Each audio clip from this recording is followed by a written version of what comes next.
Did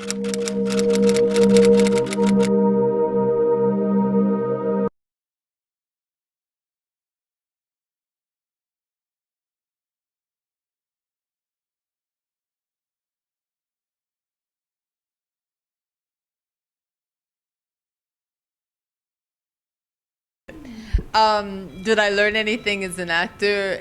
You know, I think maybe on the other side, as a director, I learned patience a little bit. As hard as it is to do that, but you know, when you're interviewing people, when you're waiting for a scene to happen with real life people, you know, things, it takes time. It just takes time. And I know that, and I think this is why there's this huge interest in documentaries now. Real life people are always more interesting in many ways than actors, and I think that's the fascination with documentaries.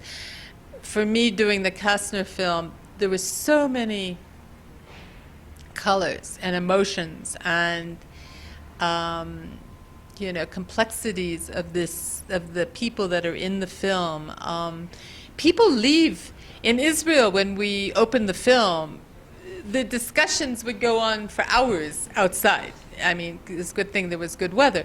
But they would talk, nobody would leave. I mean, judges and lawyers and grandparents brought their, you know, survivors brought their grandchildren and vice versa. They came 3-4 times. I mean, the theaters were packed.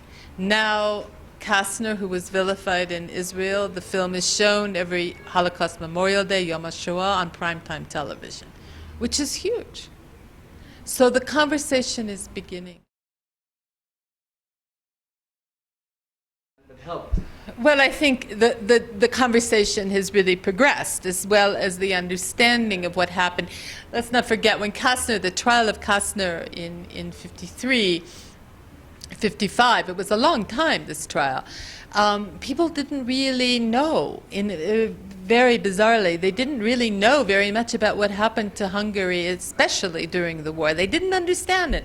They were only looking at, and this is, you know, also what Jews have been led to idealize, is the Warsaw Ghetto martyr. Why didn't you fight? Why didn't you resist? Why didn't you pick up a gun? Why didn't you flee? I mean, that's all Israel had to identify with, was the Warsaw Ghetto.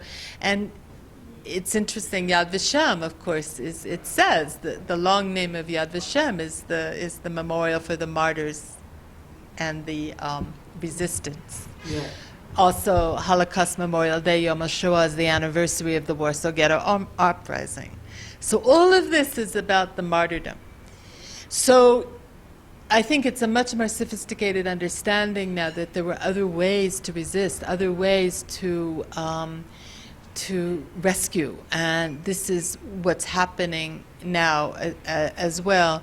Also in Israel, one of the biggest accusations against Kastner was an accusation that he did after the war, which is that after the war he went and gave testimony for former Nazis in the name of the Jewish Agency. And nobody could understand this. Okay, yes, you know, during the war you're negotiating, you were saving lives, but why after the war do you go to Nuremberg, do you go to these other places and write testimony and write affidavits for former Nazis? And when Kastner was on the trial, he lied. He said he didn't do it. And then the lawyer came and said, here's the affidavit, and of course, okay, Kastner said, you're right, I did it, it's my letter. And he said, but I did it in the name of the Jewish Agency. And then the Jewish Agency came to the trial, and they said, we never heard the name of Becher, we never heard the name of these people that Kastner had given the affidavits for. And in the film, a researcher goes into the archives, and she finds that the Jewish Agency, even the typists in the Jewish Agency, heard the name of Becher. They all knew who Becher was. And what is now being discovered, and what fascinates the Israelis, is that Kastner was doing this for Ben-Gurion and the government, that they needed things that they could get from these Germans. They were looking for the rest of the ransom money that they thought that they had. They were dealing with arms and machinery, with with former Nazis now because they were building a country. And they were also looking for Eichmann, and they were trading deals for that. It's fascinating what's not revealed. I don't know. You know, I mean, it's interesting. There's a really very great Israeli film documentary out now called The Gatekeepers.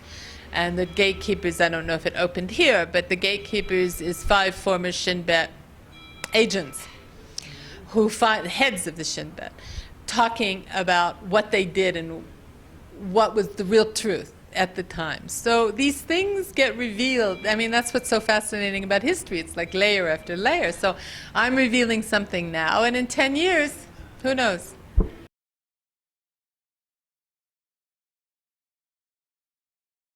No, I'm going to do other films. I think I've said what I had to say about Kastner. You know, I mean, this film has been quite incredible in that it had its release in 2009 and 10 in the theaters, and it keeps going. We had a major release in France last spring, and it was huge. And the press was filled about Kastner. I think the idea of Kastner sort of has that same feeling of a Greek tragedy or something epic, in the way that you can't, Shakespearean maybe almost, you know, you don't really know who this character is. You know, who is this man? What really happened? Why is this such a story that captivates us? And I think, you know, it's sort of timeless.